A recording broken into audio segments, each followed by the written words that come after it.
It feels warm already, doesn't it?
Morning everyone, this is just a test, microphone test for the sound levels, so just ignore me.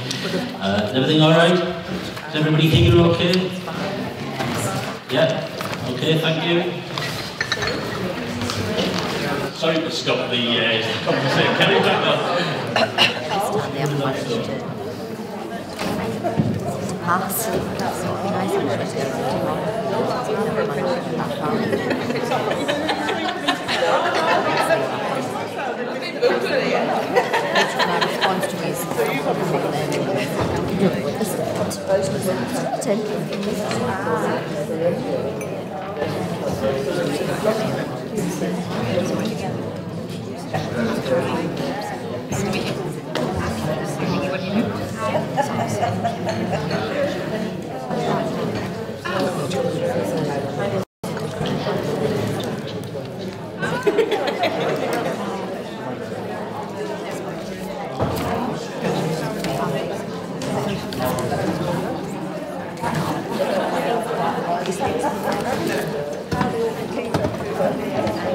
Should we have someone just monitoring the live stream?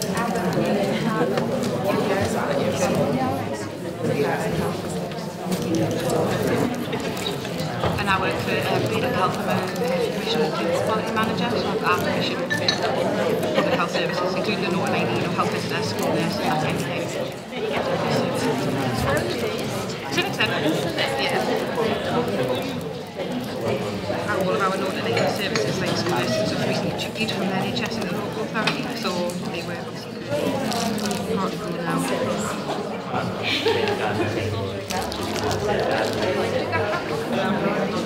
Just we commission services. You're sorry? Red Card is. Red Card did a couple of years ago, their services in house for 2 years. Not Tyneside, done it last year. Right.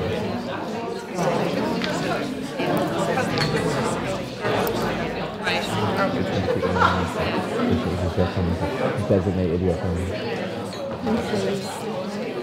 Maybe get box to sit down and just shortly when you're done.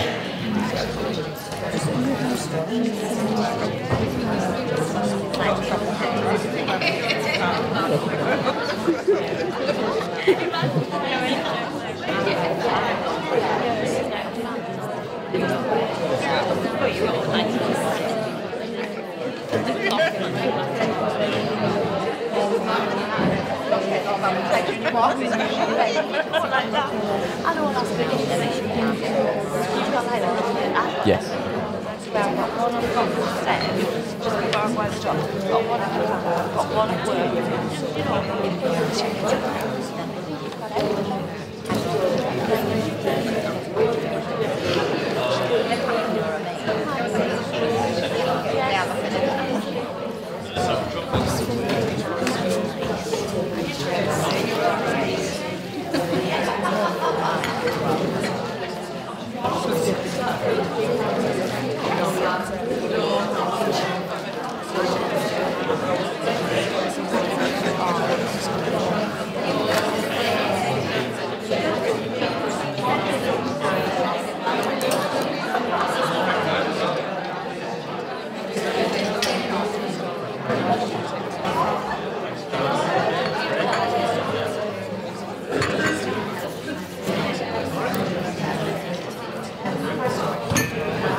Turn it on. It's on. Right. We'll turn it on remotely. Yeah, so audio on. Turn it on remotely. When I give you a word. Yeah. So I don't want to be sort of saying something extremely personal. Political or... yeah, Seen anything people like thought that. yeah, that's right, yeah. Who got caught like that again at the UN? Slide that into your pocket. No, it was... In the pocket? Oh, sorry. Just click it in your hole. Yeah, will it go in there? Will it fit? Should I take that diary out? No, it's not that. I'll just put it in. When Right. I'll just put it in. Right. Don't want it. It'll be fine. Yeah. So I'll just give it a wave when I want it, when we're going to start. Yeah, thank you. So you're all from Cleveland College of Art and Design? Yeah. Oh, right. So this is the creative film course. The creative film course? Yeah, creative film and moving images is official now. Ah, right. Right, okay. Well, welcome, yeah.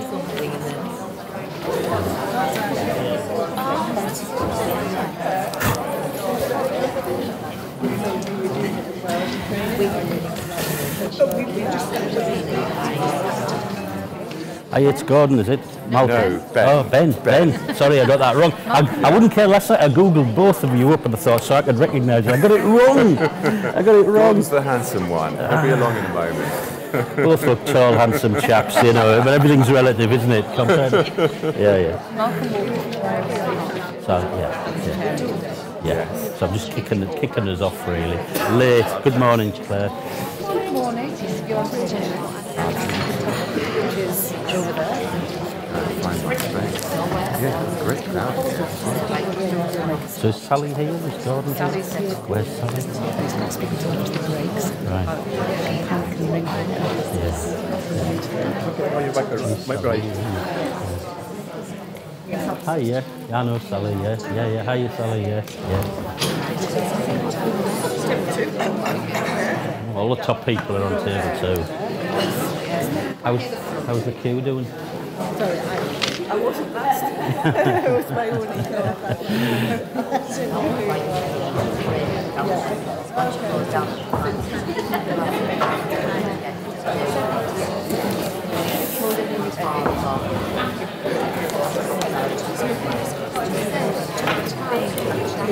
How are we doing? Are we even? Yeah, we're moving. Right.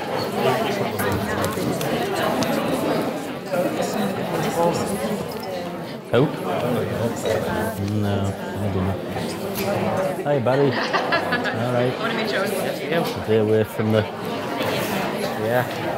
nitty gritty. Yeah. Just kicking it off, yeah.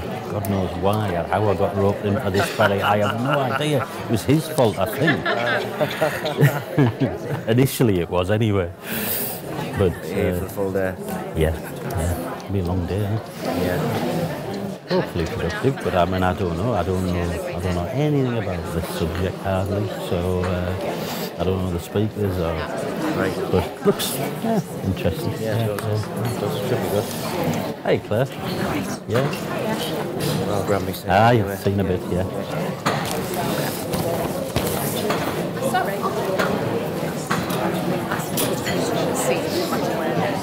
Yeah.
I'll curtail my intro a bit with. Is that all right? Yeah. I don't think Sally feels like she's going to take it. I'll cut some of the jokes out. No, don't cut the jokes out, Malcolm. That's why we've got you. You haven't heard them yet.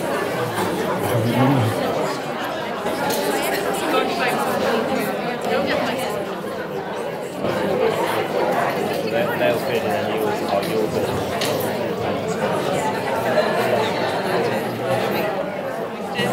So have you got a few colleagues here? Water, this is my water. Ah, yeah. Let's not confuse the two. It's all water. Yes. It's all water. Have you got colleagues here as well then? Yeah. So they're just here, are they? Mingling? Just outside. Oh, they're outside of it. Come in, what is this? Yeah.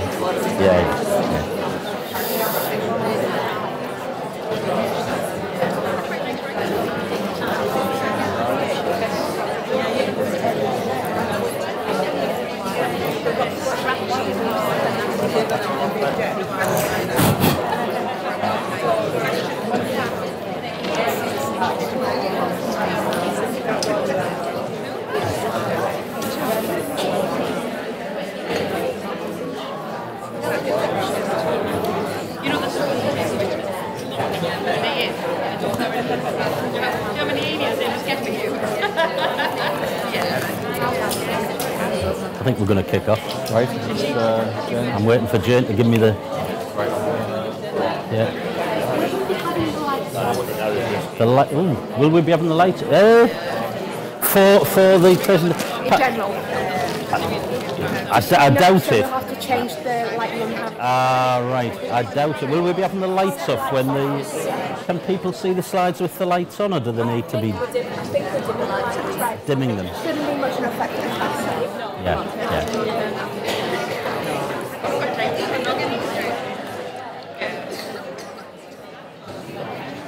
Logistical challenge, isn't it? Getting 106 people sat down for 9 o'clock in the morning. It's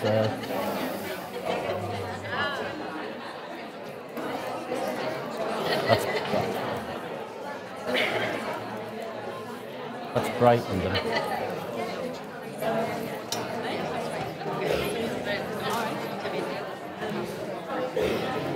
Are we ready, Jane?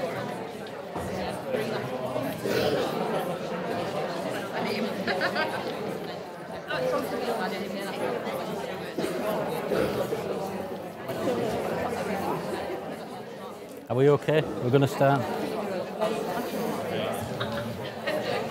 Can we put this mic on?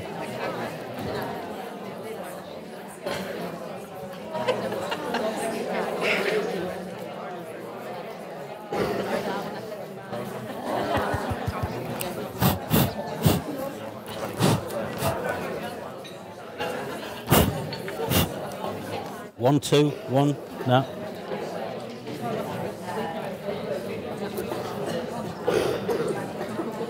One, two, one. Is that on? Okay, morning everybody. Welcome.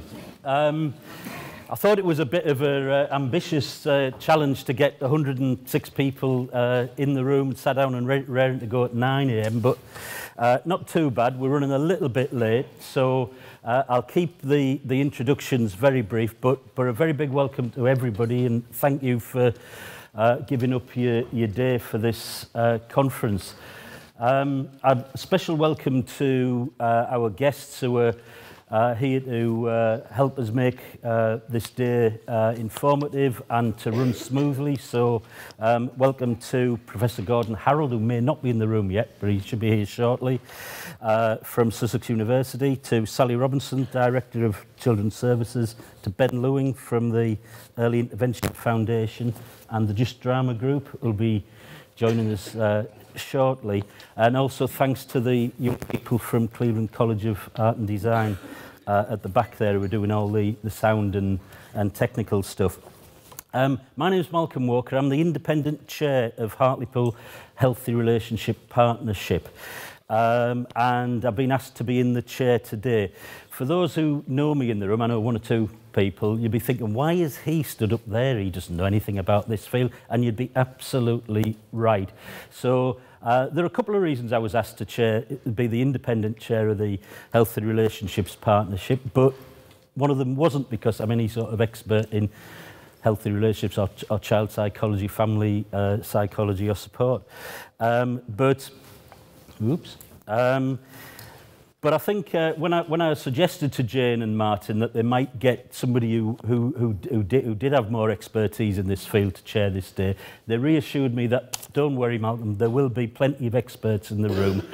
And you know Hartlepool and the Hartlepool community, and that's what your role is. And I think one of the exciting things about today is 100 people, a very diverse range of agencies and perspectives, and some real expertise and experience in this area, and it's just a real opportunity to bring that together.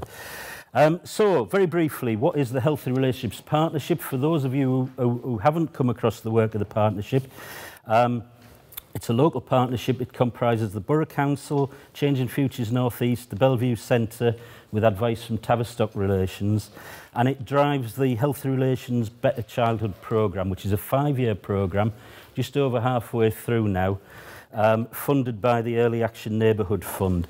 And it's one of 3 programmes that's running nationally. And it's a programme which, it's not really about delivering services, although it does some of that. It's really about, it's a catalyst program or a system change programme. It's about trying to build a system in Hartlepool which takes better account of the research evidence that sets out how the quality of parental relationships can impact on outcomes for children. So what do we hope to achieve today? Well, firstly, to share that research evidence that underpins the work of the partnership and to increase awareness of that, of that range of evidence. And then, importantly, to explore what we need to do individually, collectively, within our organisations to respond to this evidence if we're going to establish a healthy system in Hartlepool to support families and communities to have healthy relationships. So ultimately, it's about us in Hartlepool taking responsibility for understanding this research evidence and then translating it into action in our town. And then lastly, it's an opportunity to shape the last couple of years of the Healthy Relationships programme, and Jane and Martin are going to talk a little bit later about how you can be involved in that. So there is a conference pack with a programme in it and some further information. I've got a very short list of other things to cover. Housekeeping, no planned fire alarm, but if there is one, we need to leave by either one of two exits, either that one and head that way, or this one at this end of the building. Important not to go that way, so just head that way. Later on, lunch will be in the flagship restaurant just over the way there.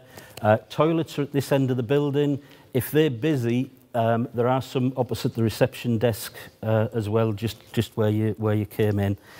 And I understand, well, I don't understand, in fact, I don't know what this means, but I'm going to read it out, that there will be YouTube streaming, wherever that is, if you want to let colleagues know that this is being streamed, and apparently a Twitter board, if anybody knows what a Twitter board is. I really do apologise. I haven't the foggiest idea what that is, but it's up there apparently. So as I say, welcome everybody. I hope it's a really good day, and my job is just to sort of keep half an eye on the time and help us move along. And firstly, to introduce Alice from Just Drama. Thanks very much. Good morning, everybody. How you all doing? You all right? As I said, my name's Alice Boyd. I'm going to be facilitating the session that we have with you for the next hour or so. We are an external training provider, and our company is called Just DBT. The DBT stands for Drama-Based Training, which is what we're going to be providing for you. The first thing that I want to say about that is don't worry, okay? As soon as you hear the word drama, immediately eye contact is lost from everybody in the room and fear sets in. I promise nobody's going to be asked to get up and act today. There's no role play involved, okay? Set your minds at ease. As well as myself, we'll be meeting three of my colleagues. We've got Jill, Joy and Gary joining us. They're going to be playing some roles for us throughout the course of the morning. All that we invite you to do is to use your imaginations, to suspend your disbelief in the same ways you do when you go to the theatre, watch cinema, watch television. Okay, so be willing to step into the fiction that we've created. And we're looking at some of the challenges that we might face as a group of practitioners and supporting families. Okay?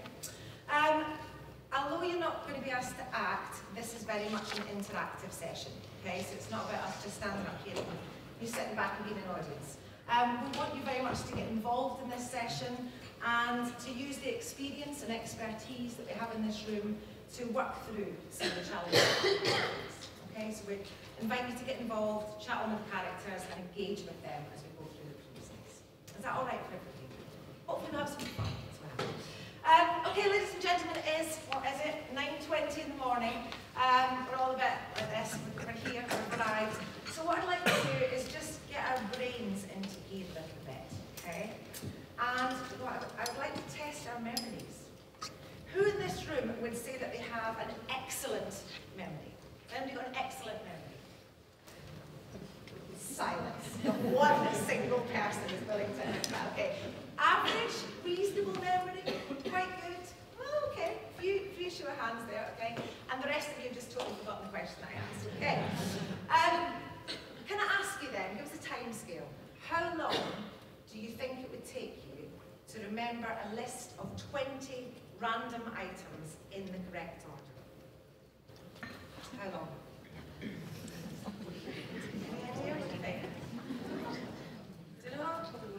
You thought you had quite good memory. What? Give us a time scale. A few minutes. Okay, excellent. Okay, so 5-10 minutes. I think we can probably do that. Okay. So, ladies and gentlemen, this is a memory exercise. So I ask that you don't write anything down. No pens and paper are required. Okay. What I'm going to do is give you the list, and then as a table team, we'll work out how many of those lists we've managed to remember. Okay. So we have drill, soap, green paint, padlock, caravan, yellow Rolls Royce, Brad Pitt, brown shorts, cigar, top hat. Angelina Jolie, green bikini, book, biscuits, torch, earring, floppy hat, feather, parrot, flea. There you are, you have a list of 20 items. I want to give you the list once. It's now up to you. You've got 2 minutes at your table. How many of those can you remember? No pens and paper, ladies and gentlemen.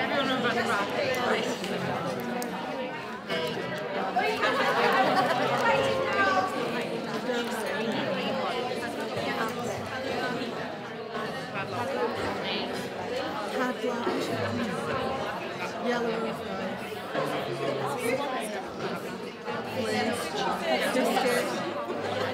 First one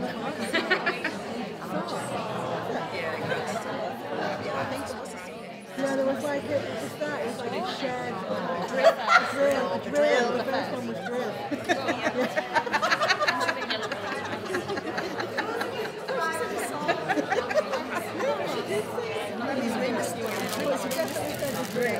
Okay guys, that's time. 7. How many do we think we've managed to remember out of those 20? In order? Not necessarily in order at this stage. How many? About half? More than half. More than half. Excellent. So table 7, more than half. You only heard that list once. Well done. Any advance on more than half? Anybody got? How many do you think you guys remembered? About the same, half. Anybody think that they managed to remember them in the correct order? No. Okay. Between us, we collectively managed to get about half of that list. Okay. Not bad at all. We heard that once, and it was quite fast. Okay. So what I'm going to do now is I'm going to give you that list again. This time I have faith that everybody in this room is going to be able to remember all of the list, 20 items in the correct order. Okay. So I'd like you to imagine that we have a drill, household drill, and it's drilling into a giant bar of soap. Okay? As it drills into the giant bar of soap, thick green paint oozes out of the bar of soap and drips onto a shiny padlock. Okay? So we've got a drill into our soap, green paint onto the padlock. The padlock is attached to a caravan, and the caravan is being towed by a yellow Rolls Royce. Okay? Anybody can remember who's driving, or can think of who might be driving? Brad Pitt is driving, you're correct. So Brad Pitt is driving the yellow Rolls Royce, and he is wearing brown shorts, and he's smoking a big fat Havana cigar. Okay? As he takes a drag there, the smoke billows up to his top hat. Okay? Sitting next to him in the passenger seat is Angelina Jolie, and Angelina Jolie is wearing a green bikini. Okay? So she sat there next to Brad, and she's wearing a green bikini. On her lap is a book, okay? And to keep the book open, on each corner of the book is a biscuit. So that's 4 biscuits, okay? Odd but true. So there she is in a green bikini with a book and the 4 biscuits. It's getting a bit dark, so she's shining a torch so that she can read her book, okay? And as she shines her torch, her earring glistens in the torchlight, okay? She's a bit fashion conscious, so she's wearing a beautiful big floppy hat. And sticking out of that floppy hat is a peacock feather. So there she is with a beautiful hat and a peacock feather. Perched on the top of that peacock feather is a parrot. And the parrot is scratching because it has affilié. Okay?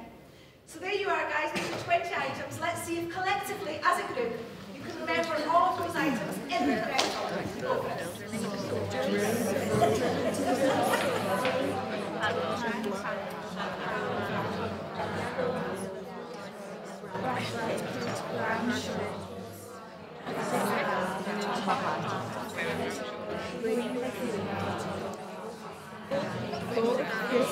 Top hat.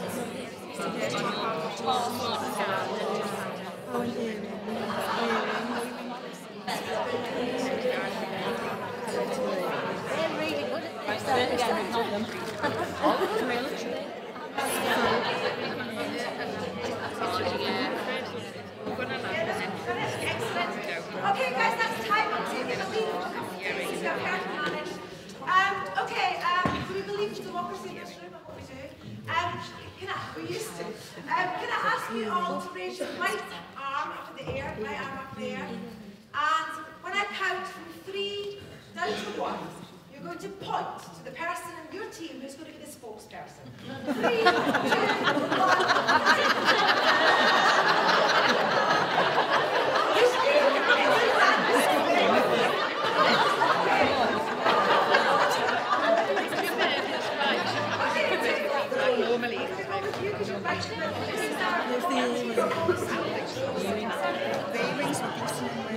Okay, Pat, can you give us the list of 20 items? If you want to ask for help from your team, you can get it, Pat. Go for it.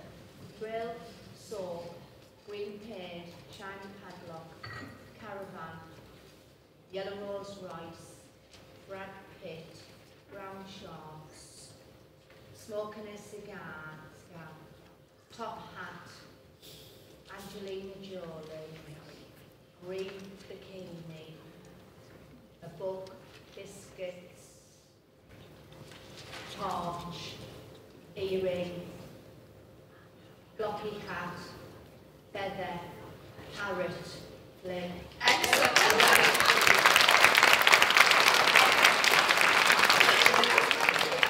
We've got back table over there, number 10. Who have we got as you volunteered? What's your name, Sonny? Kevin. Okay, Kevin, go for it. Same again. Yes, go for it. The salt, drill, green paint, padlock, yellow caravan, yellow Rolls Royce, Brad Pitt, brown trousers, cigar, top hat, Angelina Jolie, green bikini, book, biscuits, torch, earring, floppy hat, feather, parrot, fling. Excellent. Well done.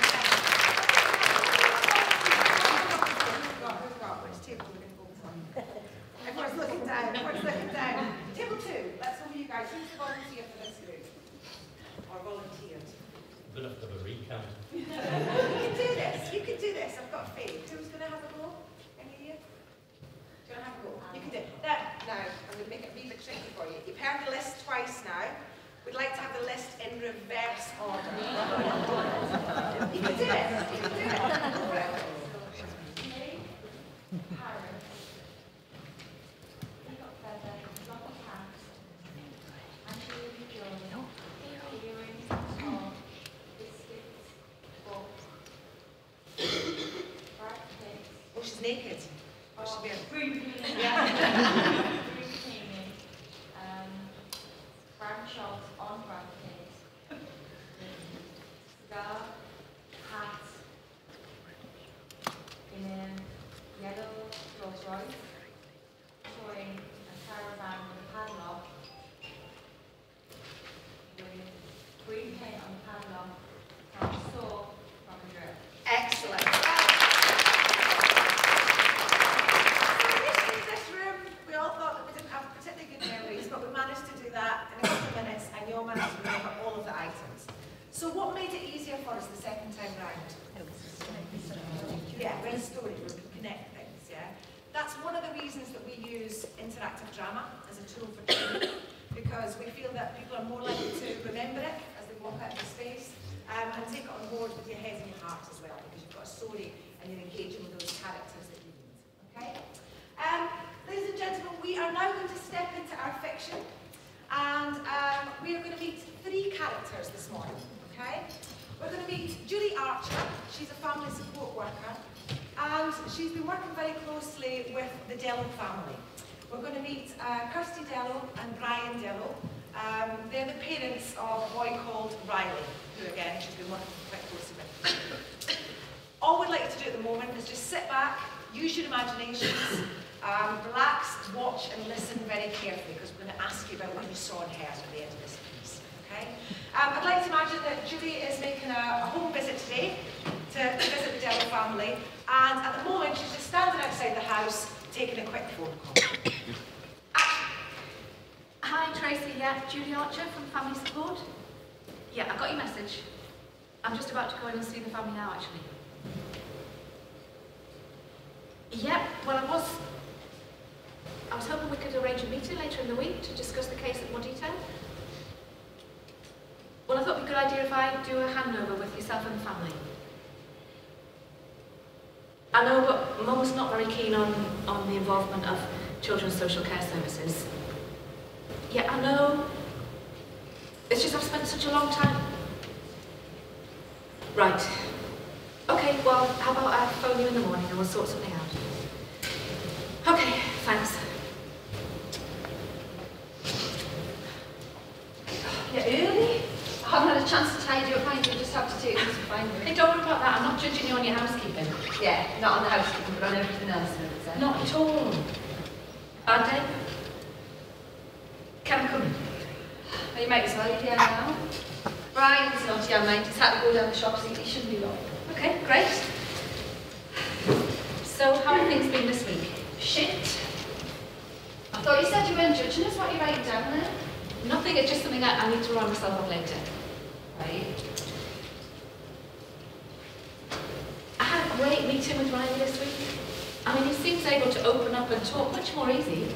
Oh yeah, he can talk all right with you, you know, but he doesn't talk yet. Well, he does, but it's just a whole lot of abuse all the time. You know, it's just an act what he puts on with you. He's not really like that. Well, we talked a lot about his home life this week. What did he say?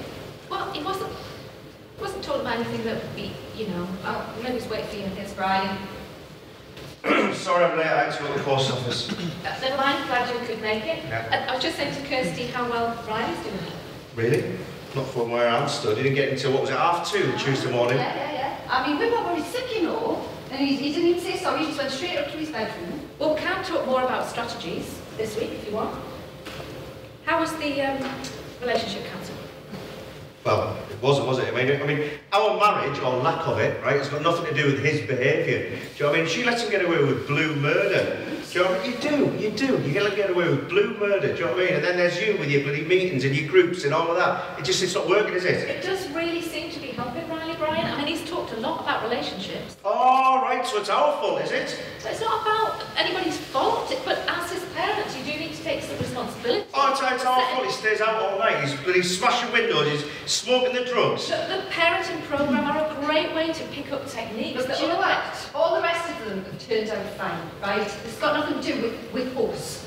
You know, I've told you a million times, I'm sure he's got ADHD, he needs putting on medication or something. He's not right in the head. Kirsty, we are here to offer support for yourselves and Riley. I mean, that was something I needed to talk to you about today. Because there's been some police involvement and some disclosure from Riley, there will be a visit from someone from social care. A social worker? What? A disclosure? What are you going on about? Don't tell me to calm down. I'm trying to deal with this, do you know what I mean? What do you mean disclosure and social service? You said that if we did everything that you said, we've been completely compliant and everything. I'm sure Tracy's really nice. I spoke to her on the phone. But you've never even met her. So what, we've got to go through all of this all over again? Look, I don't know what Riley said, right, but it'll be lies. I'm telling you now, it's constant lies. Look, I've had enough. He's got that thing that Trisha's son's got, AD, whatever it is, yeah? It's just, he needs to go to Cards or whatever it is. Yeah, I've said that. Yeah, well, I'm saying it now. Well, I've done that. I know, you've got 4 kids. It's not a problem with any of them, right? They're all great kids. And it's you coming here. I bet you haven't even got kids yourself, have you? Do you know what I mean? Don't have a go at me about it. Do you know what? Get out. I've had enough of you. Get out. Get out. Please. Okay. Good meeting there, quite helpful. Nice group dynamic over the family. What I'd like to do now is just imagine we've got this moment frozen in time now. And I'd like you to imagine that each one of these characters has a thought bubble suspended above their head. And I'd like you to try and think about what are they saying to themselves at this moment in time.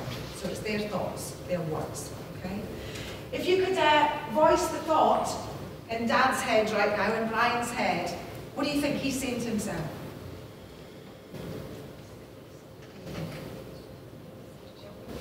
Sorry? Get this bitch out of here, lovely, perfect, yeah. I'm getting judged here. Why is she blaming me? Lovely, yeah. This is a waste of time. This is a waste of time. Fantastic, yeah. Anything else for Dad? What does she know? Lovely, okay. What about Mum? What's going through Mum's mind right now? Kirsty over here. What do you think she's saying to herself? He's going to go off it now. Right, okay. He's going to go off it now. Lovely. Is it really my fault? Is it really my fault? So maybe she's starting to question that in her mind, yeah? Going to take the kids away. They're going to take the kids away. Lovely, yeah. Anything else for Kirsty? What about our family support worker then? Caught in the middle a little bit right now. What do you think's going through her mind? What's she saying to herself? We should have started this again. Okay, so it's that whole, I wish I could go back in time, I wish I could start this again. Lovely, yeah. Table at the back then, any ideas? What do you think she might be saying to herself? It could have been so different if the phone call before she went in the house was different. Okay, that's interesting. That could have been very different if that phone call had been different before I went in there, yeah? This isn't helping Riley. This isn't helping Riley, lovely, yeah. Anything else for Julie here? Yes? Could she have handled it differently? Okay, could I handle that differently? Already that thought process is starting to formulate in my mind. Okay. Well, we're going to release our characters now, let them go. So we've seen a couple of minutes. We all make first impressions all the time. When we walk into a room, like today, perhaps there's people on the table you might not know, you haven't met. What I'd like to do for the next minute or so is just chat amongst yourselves and talk through your first impressions of these three people based on their behaviour, what you've heard, what you've seen. What does it tell you about them as individuals? What sort of picture are you starting to build up here? Okay? So just to remind you, we've got Kirsty as the mum, we've got Brian as the dad, and we've got Julie, our family support worker. So it's just about first impressions from what you've seen and heard. Go for it.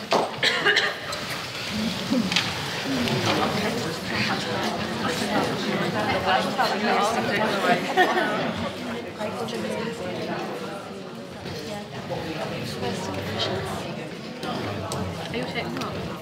No. My hands are all I think you're better right than me.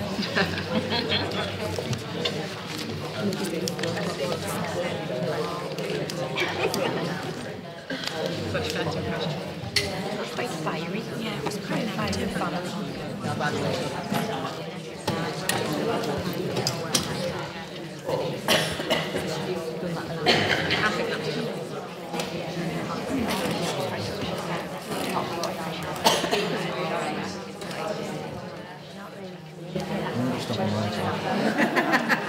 We're waiting for you.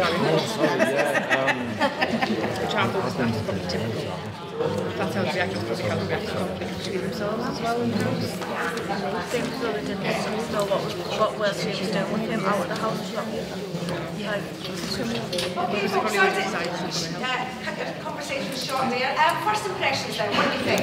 Let's start with Mum. What's your impression of Mum? Sorry? End of a tether. Okay. Why do you think that might be? What do you think is motivating that? Can't cope with what's going on, and she feels like she can't do anything for anybody. Okay. So she can't cope, feeling overwhelmed. Okay. And that's maybe affecting the behaviour that we're seeing. Okay. Anything else for Kirsty? Things being done to her rather than with her. Okay, that's interesting. Being done to rather than with. So she's not feeling involved, particularly and supported in some of the decisions that are being made. Okay? She believes she's been lied to. Give us an example. Because social services are now being involved where there have been suggestions or comments before that they wouldn't be. Okay, so she feels like she's been lied to. Okay, and that's part of that thing about being in the loop, feeling like she's been part of decisions that have been made. Okay. Anything else, Mum? Anything different thoughts? Yes. Sorry. She's probably quite scared. Okay. Yeah. So if somebody comes in and says your child's disclosed something, what's going on? Yeah. Yeah. So a lot of alarm bells going on and fear right now for her. Okay. Sorry, she kept mentioning being judged. Okay, that's interesting. Yeah, so feeling like people are judging her, her parenting. Yeah. What about Dad then, Brian? What impression are we building of him? He said that he's like saying that his son's broken and needs to be fixed. Okay. That kind of, and you wonder how that's going in the family homes, although if he's kind of saying those things that's wrong with it. Okay. Okay. So he needs to be fixed, he's broken, there's something wrong. So that starts the question about what else is going on here. Okay. Anything else that we picked up from him? I think he could be insecure. Okay. Insecure in the sense that he thinks he's doing a good fatherly job, but social worker and other people are telling him that he's not. So there's maybe some insecurity there. Okay, bit of insecurity perhaps. Okay, yeah. Frustrated. Frustrated. And also the fact he's blaming her rather than taking responsibility himself as well. As a couple, not taking responsibility. Okay. Lack of personal responsibility, blaming each other. Yeah, so they're sort of in a loop here, caught in a bit of a loop. Okay. And what about our family support worker, Julie? What's your impression of her? Were you happy with the way that she managed that visit? No? Started very positively. She was quite exasperated when she arrived due to the pre-phone call outside. And I think probably parents got the move straight away. Okay, so she was bringing in something she'd already experienced, and that came into the room with her. Okay? Actually sat down with a notebook. That instant mental manage. We had a physical barrier there, and Mum felt judged. Yeah. What's she writing down? She was writing notes. Yeah. Okay. No real investment in the relationship with the family before we start talking about what's perceived to be problem child. So that sense of being rushed, not having a chance to actually work out what's going on for the carers before we move into what's going on for the kid and what problem. Okay, that's interesting. Yeah, we didn't really particularly build any groundwork. We were straight in. Yeah. We should be able to see her own exasperation from the phone call. She was really happy about that. Yeah. It would have been better if she'd taken just a few minutes to be like, how can I communicate that? Because it's clearly not what she wanted to do either. Yeah. It's very evident. Okay. So that was evident in her behaviour. She maybe wasn't happy with that, and she took that into the space. Yeah. Sorry? Just so you can't hear it. Oh, sorry.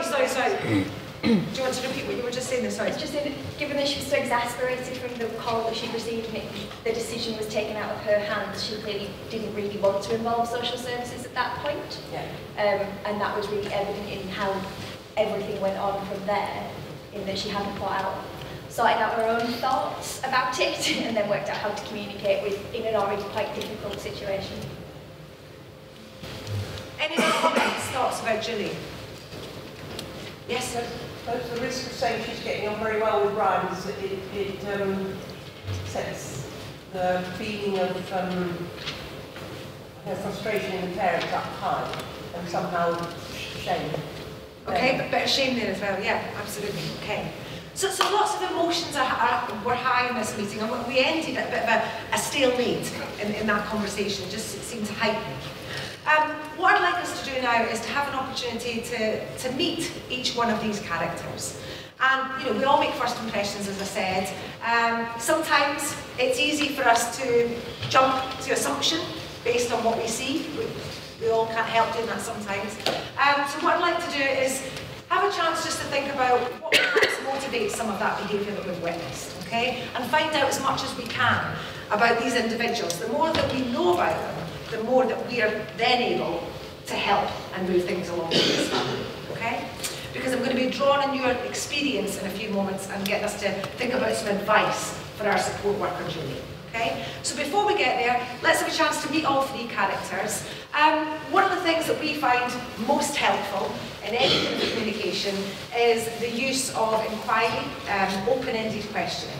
Okay? So rather than coming in with a question that's only going to require yes or no, we're not really going to find out an awful lot. So try your best to use some nice open-ended questioning skills when you meet these characters, so we can find out as much as we can. Who would you like to meet first? Up to you. Any preference? Dad? Okay. Let's bring out Brian then. If you guys think of a question, what do you want to know from Brian? What's going to give us a clearer idea about what's motivating his behaviour, some of the challenges that he's facing right now? Brian? Yeah? All right then. Oh, yeah. Great. It's all right. This is nice. Questions for Brian? Brilliant. Good. It's like a really one-sided staring contest. Brian, apart from leaving you alone, what do you think would be helpful to you and your family? You what, mate? Sorry? Apart from leaving you alone, what do you think would be helpful for you and your family to make your experience more positive and enjoyable? I don't know. I mean, I just feel like nobody listens to what we're saying, you know? He's a difficult kid, you know? How can people listen better? I don't know how to answer that. Would you prefer doing some work together as a family? With somebody there to talk to? Well, it's all very good, you know, doing the, you know, cuddly talking thing. He just needs, you know, I've tried to discipline him, he doesn't listen to me, you know. And also, when I try to talk to him and tell him, you know, what he's doing wrong and don't be late, you know, it's that thing of then I'm told to you know, to calm down and leave him alone. From Kirsty, do you know what I mean? It's like, you're meant, you know, as a parent, aren't you meant to like, sort of back each other up? Work as a team? Yeah, but it doesn't happen. So don't you think somebody, maybe a professional, could sit with you as a family to help each other that way? Maybe as a couple first? Possibly, I don't know. Would you be open to that? I'll have to think about it. Brian, has there anything been happening recently between you and Kirsty and Riley that's been really, really good? It's been really... Really good, and you can look back on it and think that was a really good experience that the three of us had together?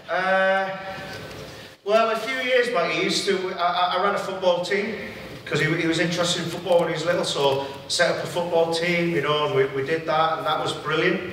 And then he just lost interest, you know. And I ended up, for about a year, running a football team, going, what am I doing this for? He's not even, you know, he's not interested. And that's when it sort of started to break down. It was maybe about 3 years ago or something, you know. Brian, what were you like when you were Riley's age? What was your life like? When I was Riley's age, what was my life like? Well, I mean, I never saw my dad. He was always in the club or in the pub. I didn't really have much to do with my dad. He's dead now, I'm glad to say.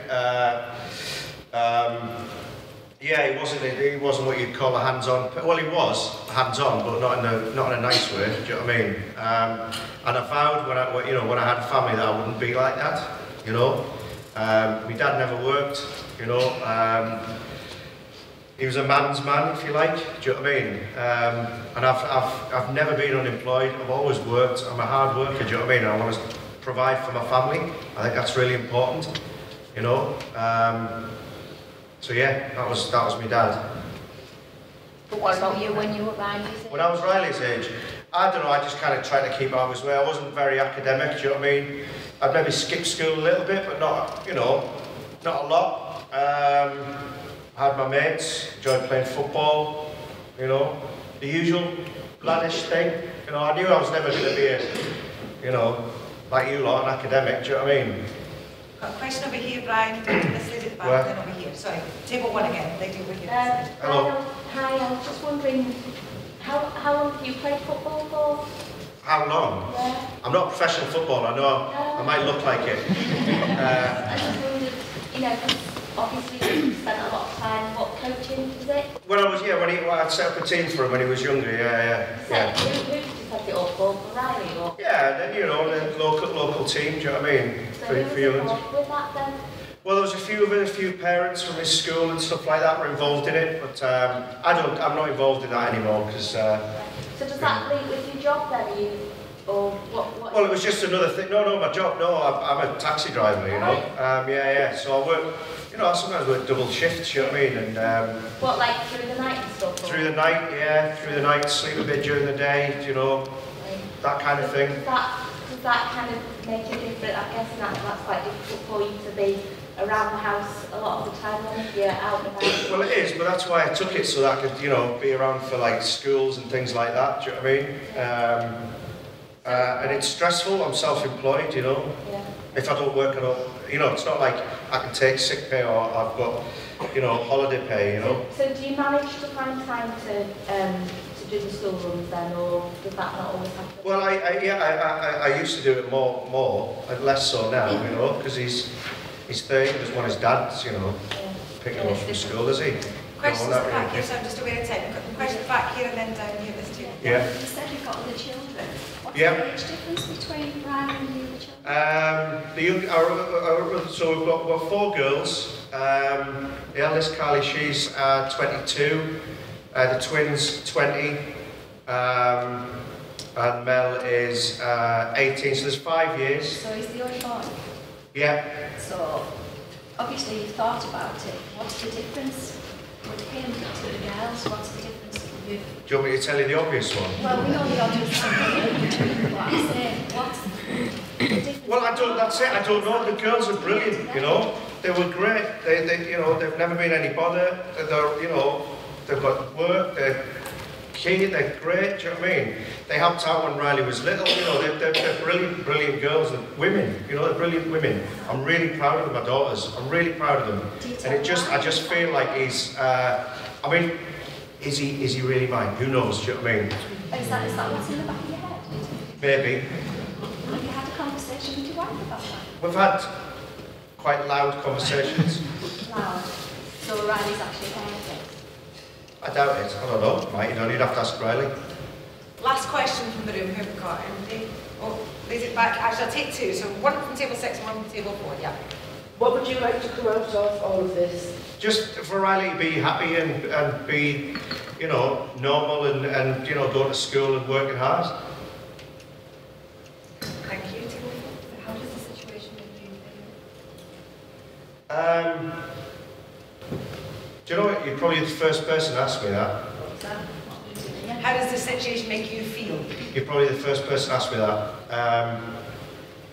Obviously, I'm tired. I work all the time. Do you know what I mean? And I'm not, you know, I don't talk about this type of thing. Do you know what I mean? I'm not that type of person. It makes me feel, I don't know, upset, I guess. Thanks so much for your time, Brian. All right. Much appreciated. Yeah. Okay. So from what we've heard here from Brian, have we learned anything else about him? Do you get a sense of that? What do you think? What are you starting to build in your mind in terms of Brian? What does he need? Obviously got questions. He needs to be listened to. He's got questions. I think when he was first portrayed, he was portrayed as a very angry man. Very angry about the whole situation. You know, he was causing some of the. But when you're talking to him, get down deeper. Yeah. It's all, you know, he's a very hard-working man. He crossed the 4 girls already. You know, he was really frustrated with the situation, etc.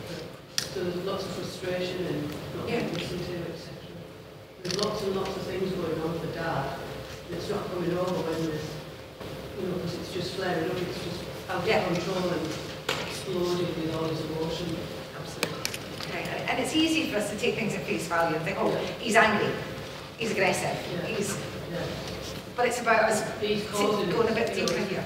When it was first portrayed, it was like he's causing a lot of the situation. Okay. It's all the other things that are going on, and his frustrations, etc. That are not being dealt with. The best thing is he doesn't think he's his son. Yeah. That needs to be, I think that needs to be, that's the underlying issue. Okay, so something in the back of his mind there. Okay. I'd like us to, I'm just with the time, guys, so I'd like us to meet Mum now, Kirsty. Okay, so same things before. Let's ask her some questions. Let's find out what we can about Kirsty. How are you doing? Well, it's all right until I heard that comment. Okay, questions for Kirsty, sorry. Silence. Why would Dad doubt that? Why would he doubt? I mean, that's just the sort of thing he comes out with all the time. It's ridiculous. Of course he's his son. I mean, he probably thinks, I don't know, how can someone that disruptive be his son?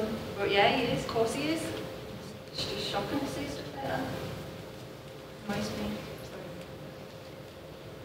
Do you have any sense at all about why he's saying that? Do you have any understanding of that? Just probably to wind the situation up, maybe to sort of get away from any responsibility of it, you know what I mean? I don't know.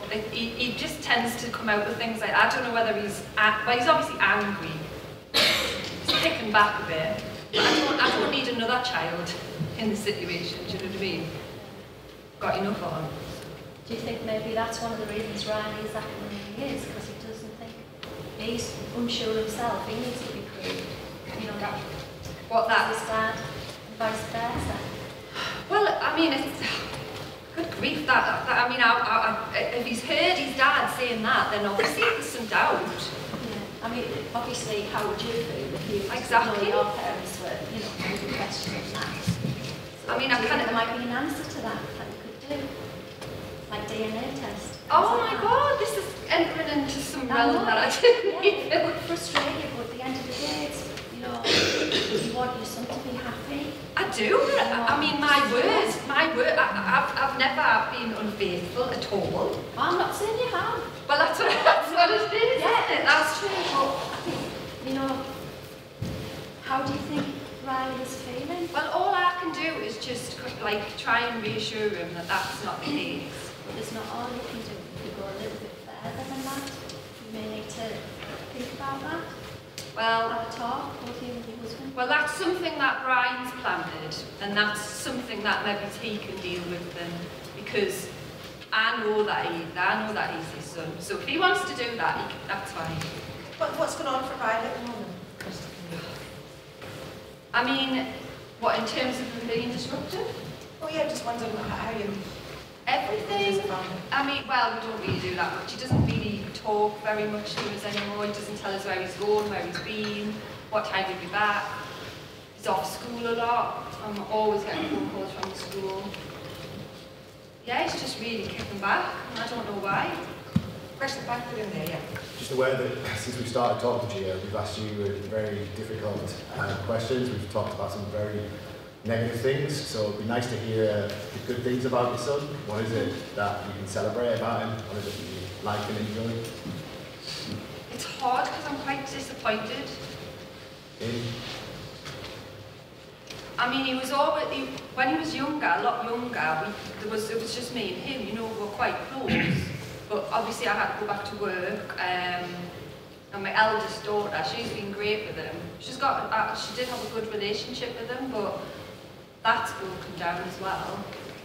I don't know, it's hard to find the positives because he's making my life quite a misery at the moment, and that's horrible to say. I feel awful saying it. He's quite a bright kid, but he doesn't put it to any good use. That's in the middle here, yes, that's down here. How's the relationship between you and Brian? Do you think that would impact Riley's behaviour? We don't have much of a relationship anymore, to be honest. We don't do anything as a couple.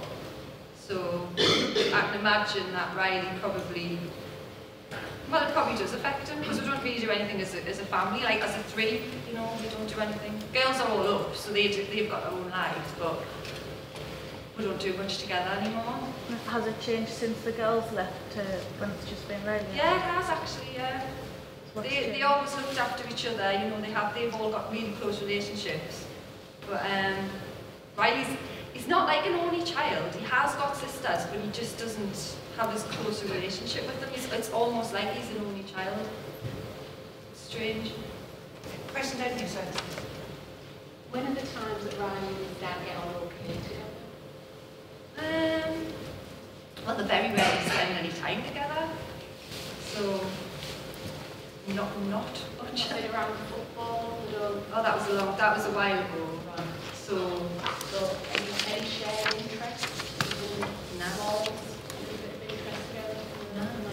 No. Pizza, maybe. if I get pizza, then people can.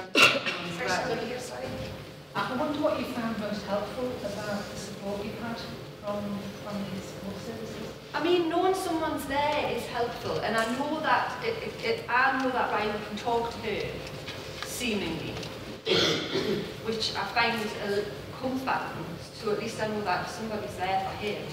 But I find it equally like frustrating that he can't talk to me about the same things. I mean, I'm his man, he should be able to tell me that things not heard. And hearing it second hand quite often is a bit. How did you feel in the meeting this morning with Jill? She can be a little bit condescending, like a little bit. I spoke to Riley and and I'm like, it just that grates a little bit. And like, I don't know, I know it's a good thing, like I'm saying you can talk to her, but she just, I do feel a little bit like she's a little bit more important. Okay, last question over here. Oh, sorry, gentleman back and the lady over here, yeah. Other than the support worker, have you been involved with any other agency? We were supposed to have like a bit of relationship counselling, but that never really took off. So no, haven't really had much support from anywhere else. Do you feel that somebody different would have an unbiased opinion? If somebody came in that hadn't got any baggage or a hidden agenda? Oh, I don't know. I think everybody's got a bit of an agenda, haven't they? Really? Everyone's got a bit of bias when they meet people, yeah. Has anybody told you you're a good man? Not for a long time. Like, working in a difficult situation? Okay, last question down here. Yes, I was just going to say that you sounded quite isolated at the moment. You sounded like you're not really part of what's happening to your son. And I feel it, I do, yeah. You're the really most important person within this in the relationship with him, and it sounds like you feel a bit distant from yeah, that. I feel awful because we did get on very well when he was a kid, and I feel like I've lost him. Thank you very much, Peter. Thank you. Okay, guys, we've got one last person to meet, and that's our health professional here, and that is Julie. Hello? Questions for Julie? Silence. How did you become involved in working with Kathleen? Yeah, about 3 years ago, I work often associated with schools, and so the school contacted me and asked me to go in and just do some fairly informal sessions with Riley. It was only about 10 then, just come to the end of primary. And they had some behavioural issues with him. He was very disruptive in school. But actually, sort of underneath that, he's quite a sensitive lad. So he's built up quite a big front.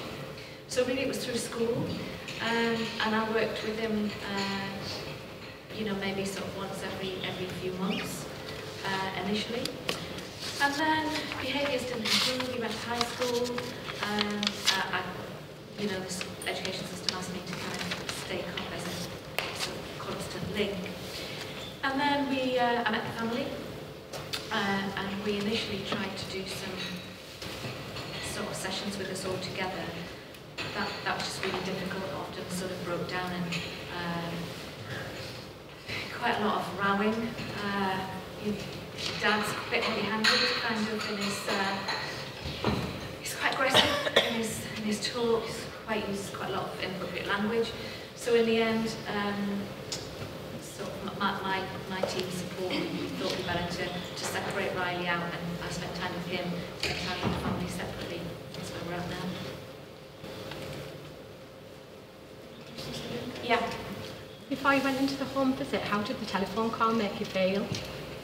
Oh, today, it's just really frustrating because now there's police involvement, obviously social care have to be involved. I totally understand that.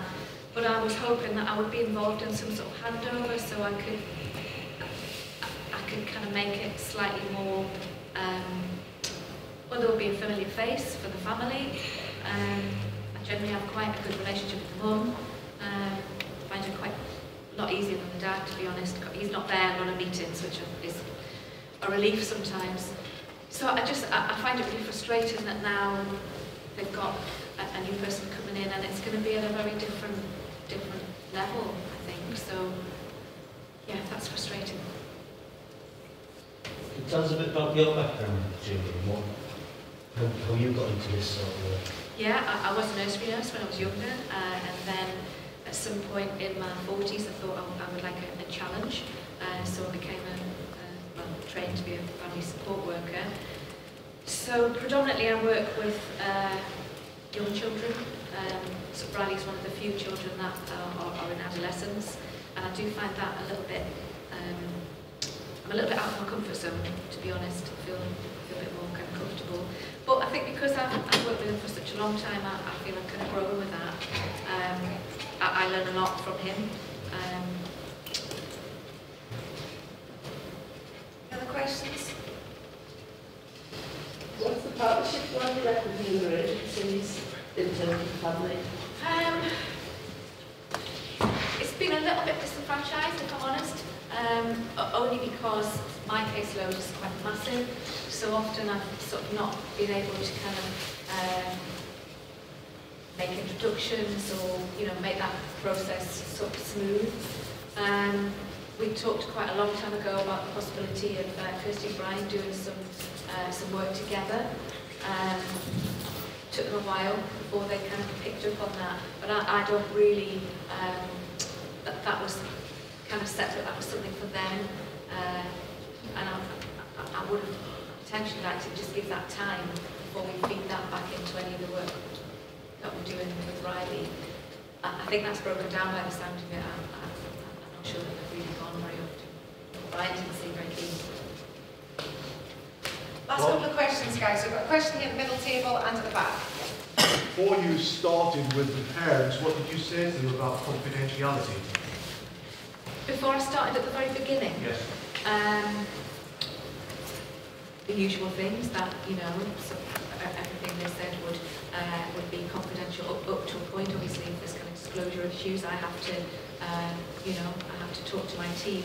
And that I have a line manager who I would often ask, you know, advice for. So they sort of knew there was somebody that I would talk to them about, sort of limited. And Riley's has the same information. Question back there. What model do you base your interventions off, and if any, do you get any supervision at all? Yeah, I get supervision. I've got a line manager, so I have one-to-ones. Every 3 months, if I feel I need them, you know, check in with me on a regular basis. Model-wise, I mean, it's changed over the years, working with the family. Initially, I used more of a kind of coaching model with them, just to try and kind of encourage them to sort of talk. But more recently, because Riley's been, I think as he's got older, I've tried to take a bit more of an active approach in getting them to take some responsibility. So not so much, you know, specific models, but my way of working with them has changed a bit more in the last 6 months, where I really need them to. One more tiny question, sorry, do you evaluate the effectiveness using any tools or anything? I have to evaluate all the work that I do. Again, that gets discussed with my line manager. My kind of current sort of feedback and review on the situation is that they've become a lot more kind of resistant. So if I was continuing to work with them and not doing a handover, then I think I'll be looking for a different kind of approach. Thank you very much. I'm sorry, I'm going to have to stop you. Thank you very much for your time. Thank you, Julie.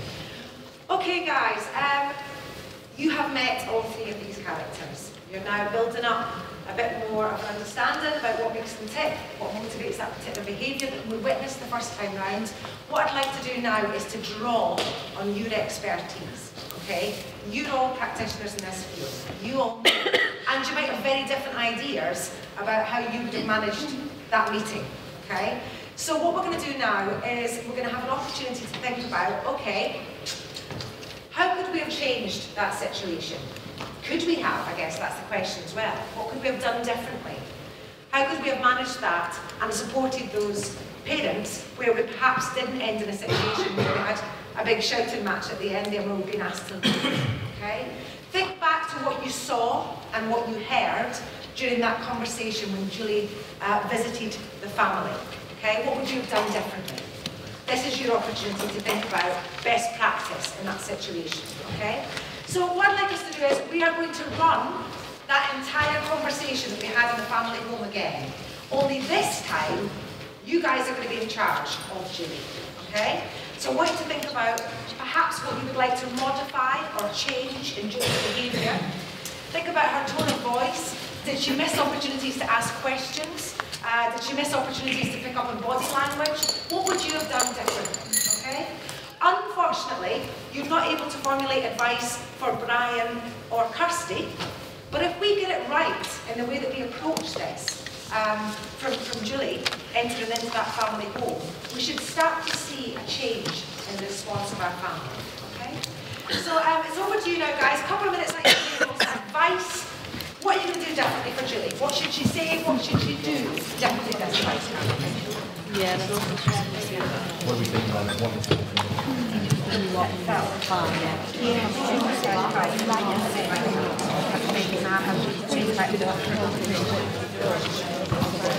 would you do differently? Yeah, whole tone of voice.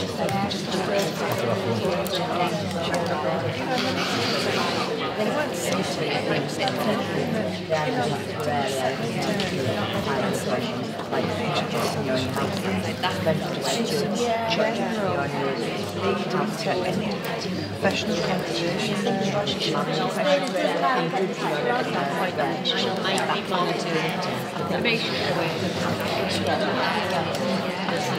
And when she said about I've been talking to you, tells me everything, again that's just a big boundary, isn't it? Like, you know, not from there or everything.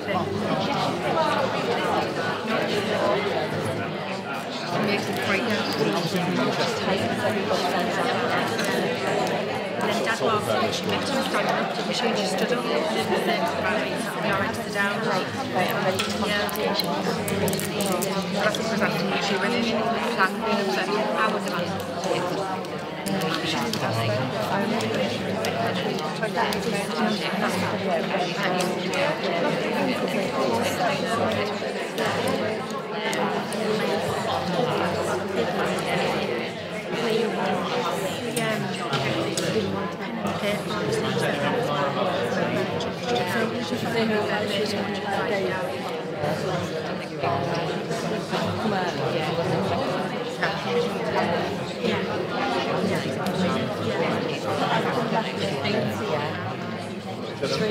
I'm saying no, you ask her like why she didn't think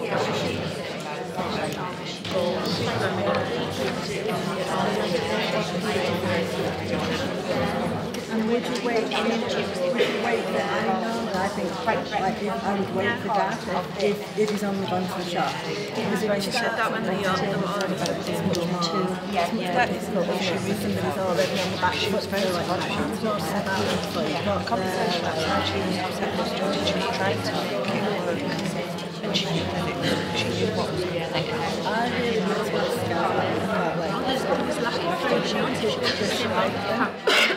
because I always ask my team, I want to try, I want to shape on my lights and so sometimes I don't like not that, hand you over and that's it. But I think it does change the way of how you might reaction at the end, she feels not again. She feels like that's okay, and bringing awareness to the fact that I really like that.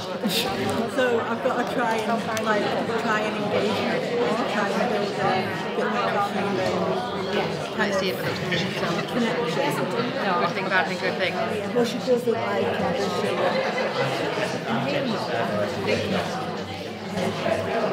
no reassurance. Well, they feel think that's because she also feels like well, I agree. Is it always your fault as a parent? It's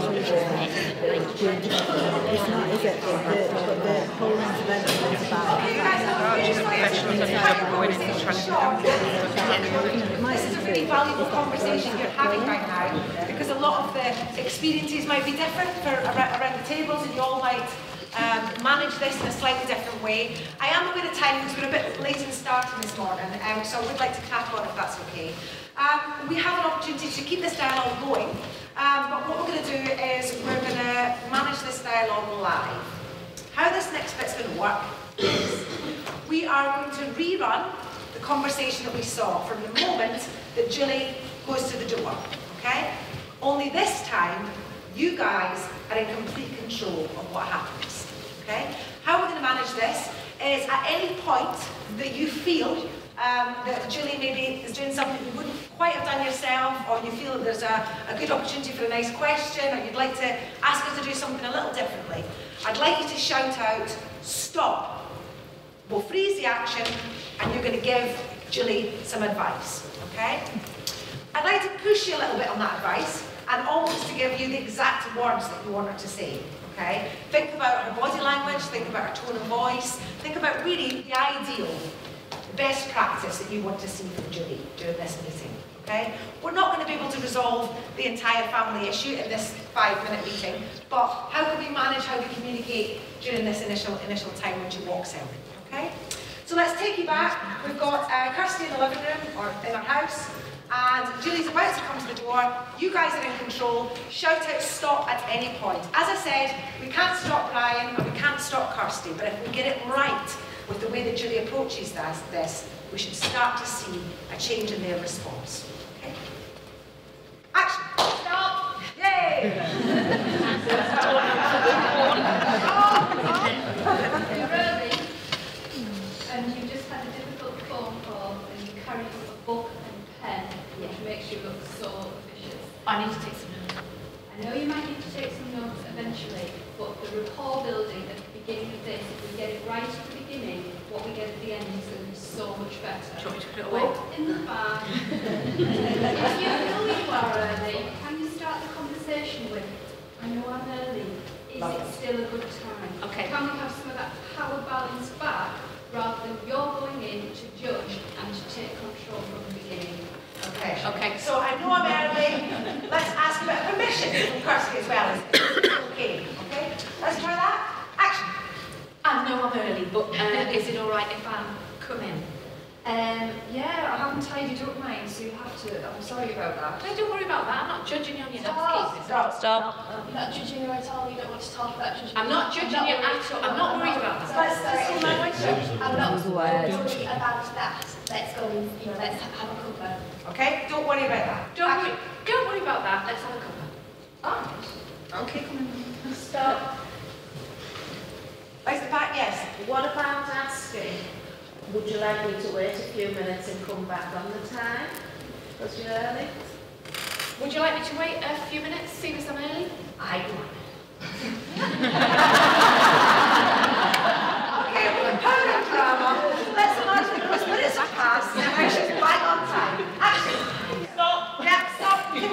While you're waiting outside, do you think you could just settle your mind a little bit? Because it felt like that phone call was difficult. Support yourself. Just get yourself in the phone. Okay, she's in the zone. Minutes have passed. And then she comes again. Action. Hi. Yeah. Come on. Thanks. Bad day? Yeah, shit week really, to be honest. Stop. Okay. What's been so terrible this week? Do you want to tell me a little bit more about what's been going on? What's been so terrible this week? Do you want to tell me a bit about what's been going on? Stop. Can we just focus a bit more on positive things, maybe how well she's looking, how lovely the house is, or focus more on the positive and not on anything like Riley as yet. Very nice things first, and then we have heard her say that things just yet, so then we maybe need to move on to what's been going on. But initially, a little bit of rapport building. Yeah. Action. You're looking well. Hair's great. Looking kind of done. No. Oh, it looks great. I washed it. It's looking. That's the coolest thing. Right, okay. Brian's not here, so that's probably why it's nice. Stop. What you going to say something about social care being involved? It's not your place to mention a disclosure at this point because it could dilute the integrity of the disclosure and also put Riley at risk when he comes home. But if you could say, oh, I'd rather talk to you both when Ryan gets home. Okay. So Brian's on his way, because that's great. I'd rather talk to you both, if that's okay. Yeah, well, that's fine. That's great. Just need to check the Brian.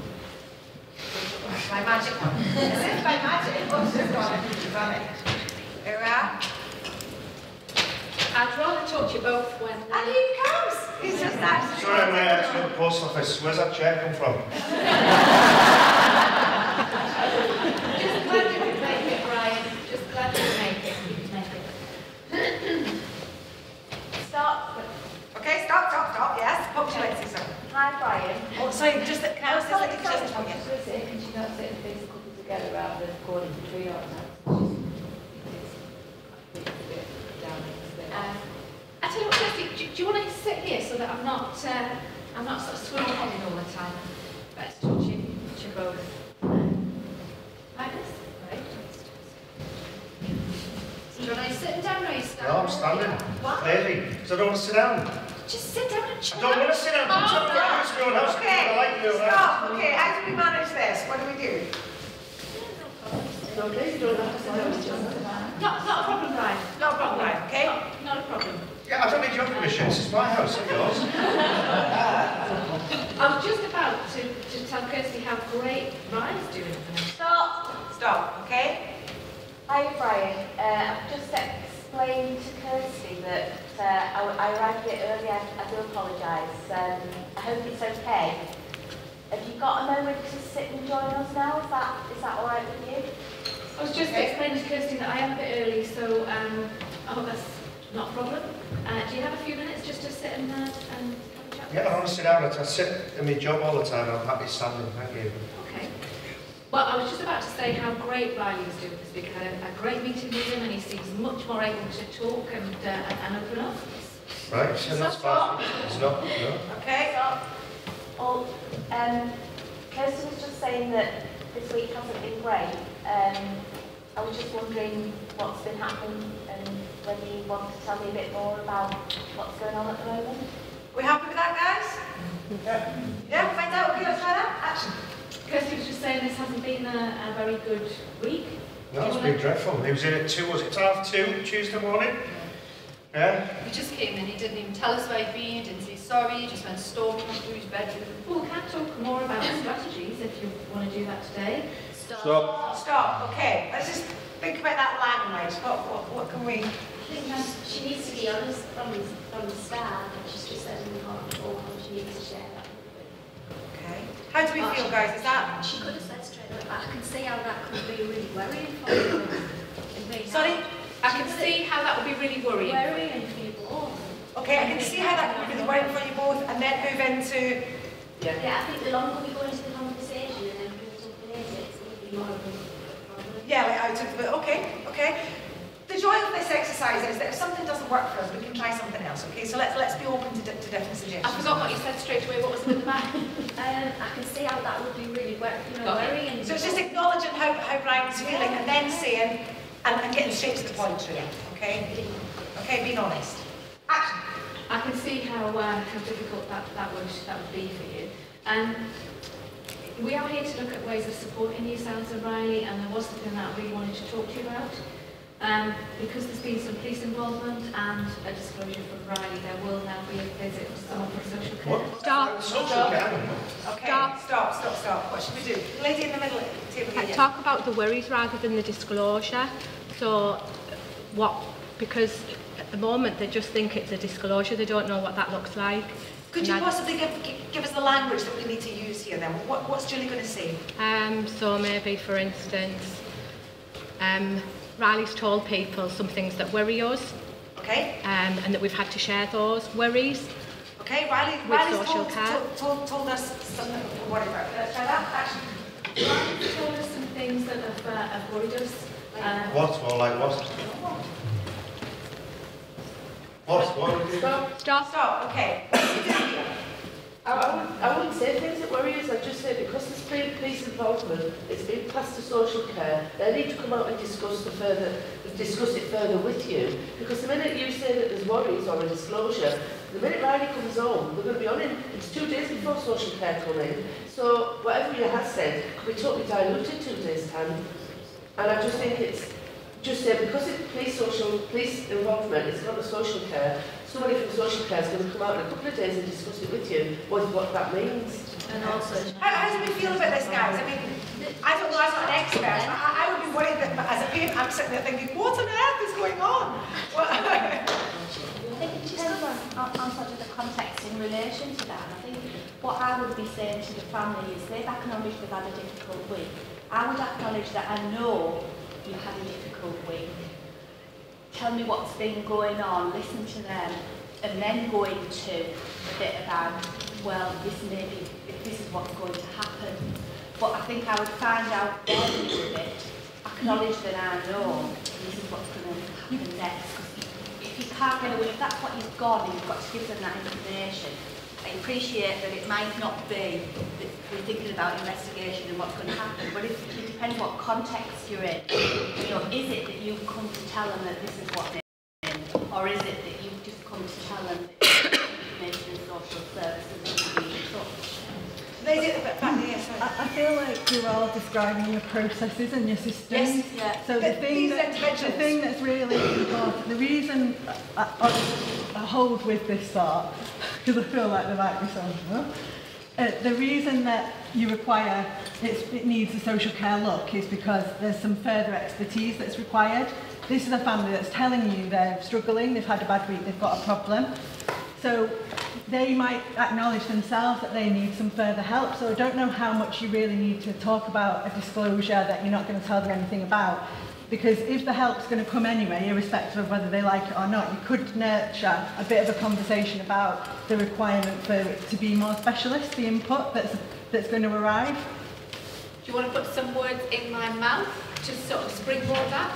I won't. We're different opinions here. At the end of the day, right now, we have these parents sitting in front of us. So I'd like us just to focus on how they're feeling, what their thoughts are, and how we manage that. So I think we've got, I would say something like, I think we've gotten into a situation here that's getting really quite difficult, and Riley's acknowledging that, you're acknowledging that.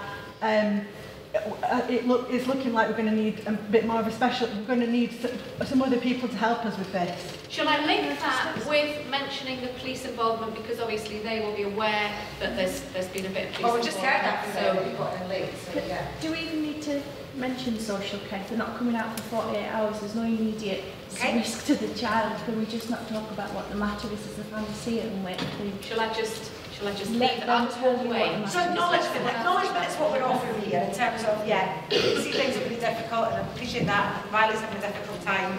We don't need to leave it on them if not coming out for 2 days in peace. We just let them tell us. I think we do need to. Not right now. I think we do need to. You do need to let them know, because you don't keep secrets here. If you know the social services is going to be involved, social services are getting involved because there's been police incidents, and the procedure is the social services get involved. That's what you need to say. So they'll be in contact with you in a couple of days. Okay, so I guess the question is this the time? In this conversation, do we say that now? Or do we wait a bit? Wait. Okay? Okay, so what we're going to do now is acknowledge how they're feeling, say, I appreciate things are difficult, and start to get these guys to open up a little bit. Okay? I appreciate things are really difficult, and they're obviously really difficult for Riley as well. I mean, it's possible that someone else can get involved, maybe really helpful. Like who? Well, survival line managers, so, so we'll kind of we'll discuss what kind of help. Stop. Probably just wind back a bit, and things have been difficult. how did you manage that between you? Lovely. Okay, so invite them to share their thoughts, okay? Things have been difficult. How have you managed that between you? Things eventually Yeah, we're standing over, aren't we? I'm kind of doing that on purpose a little bit for kind of sightline for everyone. Can everybody hear and see everybody okay? No? Okay, shall we stand up and pretend we're sitting? That's okay, we can do that. But I'm still not though, yeah? Shall I stand on a chair? No.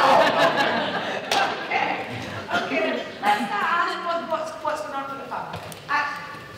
So it's such a difficult week. I mean, how have you been sort of managing that? Well, nothing really. I went up and knocked on his door, but he didn't want to answer. So that was that. And then I said, oh, you know, there's going to be consequences, and then you said, oh no, there won't be, and then just went off with it. Yes, you did. Stop! Stop. Okay, what do we do? Sounds like you might have got into a bit of conflict between you about this. Did you have different ideas about how you should deal with it?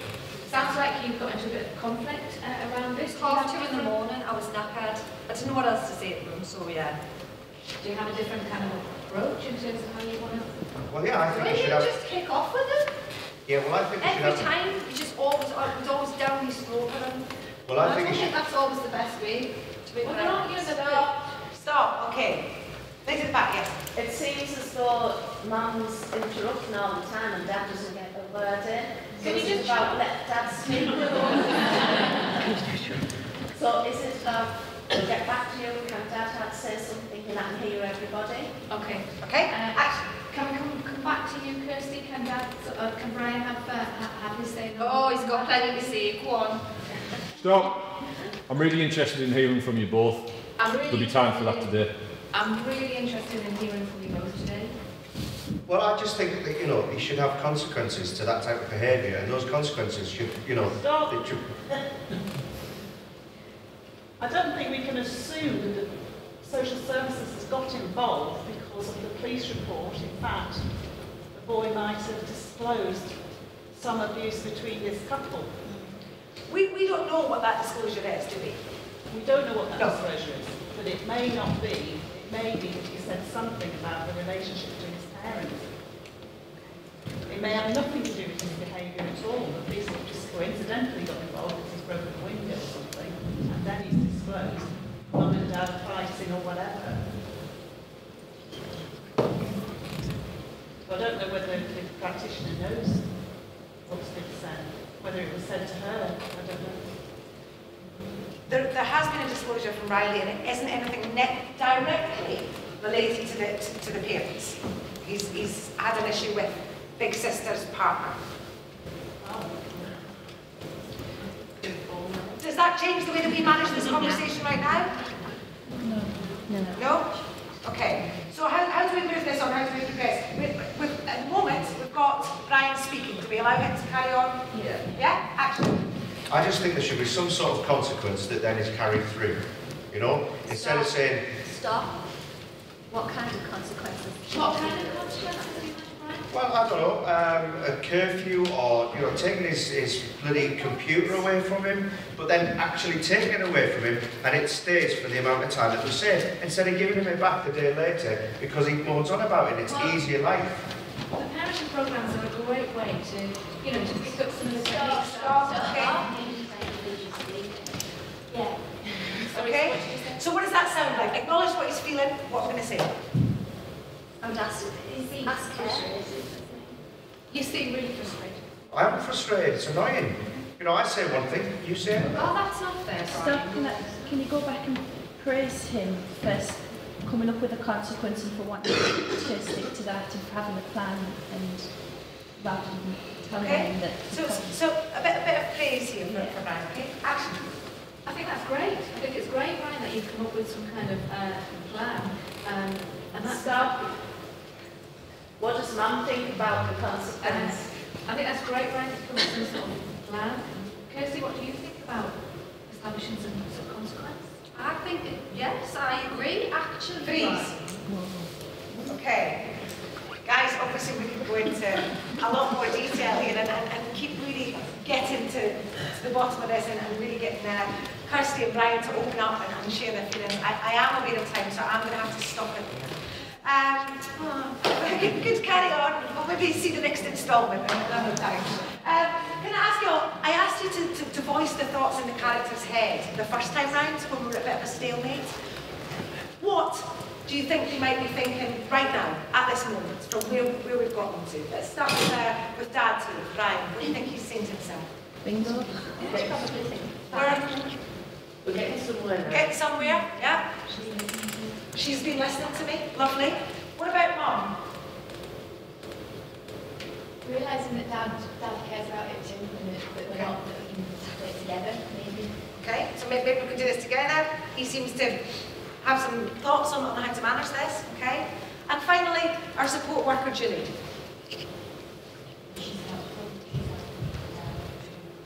Okay, so I'm feeling comfortable here, I'm feeling confident. It seems to be progressing and helping the dialogue. Okay. I'm sorry we didn't have time to go into more detail there in terms of the conversation that took place today. I am going to stop it there and say goodbye to Julie, Brian and Kirsty, and thank you very much for joining.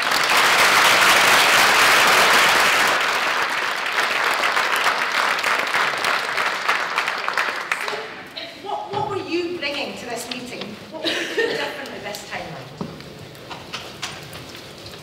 So if we think back to our first approach from our support worker, what were we doing differently this time round? What skills were we using? Listening, absolutely. First time round, we were going in with our own agenda. We weren't really open to what anybody else was bringing to the table in that conversation. Okay? So listening, what else were we doing? Or not doing? Positivity you were bringing to the conversation. Yeah. So we weren't focused on the negatives so much and the problems, we were looking more at the positives, yeah? Being empathetic to their situation, their kind of angst. Yeah, a bit of empathy there, actually putting ourselves in their shoes and thinking about how they might be feeling and what they're going through. Absolutely. More confidence? Yes, we gave Julie a little bit more confidence in her abilities in that situation, yeah. It's an investment of time in developing a relationship with them as people before we begin to share problem solving. Yeah. So a bit of time. And, you know, in the real world, that's not always easy. You know, from Julie's perspective, she's got 20 caseloads there, she's got another couple of meetings to get through today. But if we don't invest that time, then we end up with these sort of consequences in our hands as well. So it is about building up that relationship and keeping that going. Absolutely. Any other thoughts, comments? It just showed that the power difference was kind of a little bit more even than it was initially, because kind of we're there together, we were all equal rather than the support worker being kind of the main, the main power of that kind of thing. Yeah, really good point. And that was one of the things that, when we were speaking to Kirsty, that was one of the things that she felt most, actually, is that she's the one with all the experts. She's taken away my son almost, and I don't have much value. So yeah, we readdress that power. Yeah. Yeah. Work together to find solutions together. Thank you very much for taking part in that exercise. Obviously, as I said at the beginning, it is interactive. It's very much dependent on what you bring to the scenario. So thank you very much for getting involved and being prepared to share your own experiences and ideas. This session isn't about teaching you anything that you don't already know. The people in this room are the people that have the expertise. But hopefully, what we've been doing this morning is almost holding up a bit of a mirror sometimes and just being aware of those tiny things that we do, that we say and do in our own behaviour, like the notebook coming in. Actually, how does that feel for the other person? You know, when we're busy and we've just come from a different conversation, making sure that we leave that behind when we walk in the door. Okay, so it's just being mindful about our own behaviour and what we bring to that and how best we can support families in that situation. Thank you very much for your interaction, guys. It's now a coffee break. I have overrun by 10 minutes and I'm going to be killed by James.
We're having a little bit of issue trying to get your audio, but we're getting to that as soon as possible. Great stuff. It's more of an issue for us than for Gordon, Yeah. but there we are. I can hear myself Yes. perfectly well. Too well. So I think I'll start. Good. Good luck. Yeah, we'll talk later.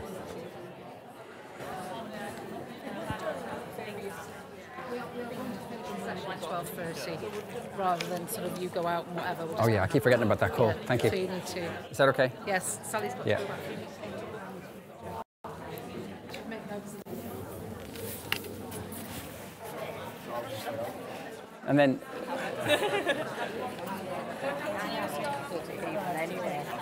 Oh, definitely, yeah. I think it's plugged in. and Jane, I'm here till 3. Oh, so if people right. need anything follow on, I'm Yes, happy to. okay. Yeah, well, whatever. Hopefully we can get the radio interview Yeah. with you as well. Might have to take a step. That's fine. That's fine. Yeah.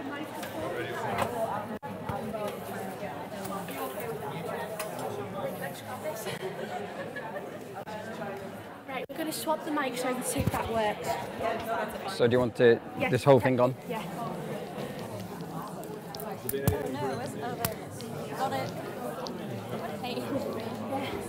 They say on a job, it's a lot of research and development, so I do a lot around it. How many do you know? So, one. Community research is coming up later this afternoon. Yeah. Hold it, one second. Yeah, well, middle scrap. One first. But the thing is, it doesn't have a clip, so maybe take that clip off. I need Flag Craig. Just talk into it. Yeah. Can you hear me?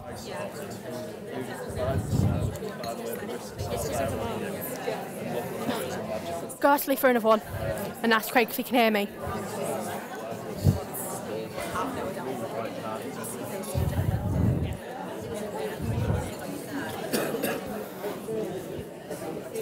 Hello, Gordon. Ben, hi there. How are you doing? Good, thanks. How are you? Thank you. Yeah, we were staying in the same hotel apparently last night. I arrived quite late, so I didn't know 10 o'clock.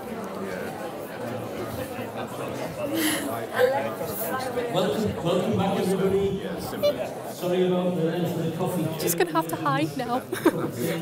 I'm not meant to be up here.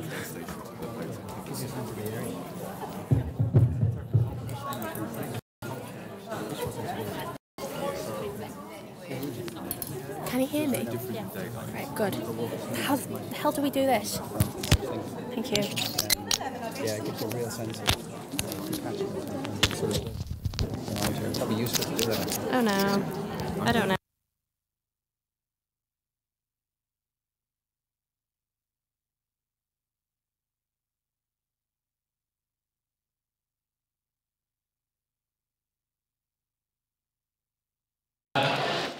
Slight change to the programme. A couple of our speakers have got to leave. They've got to be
children.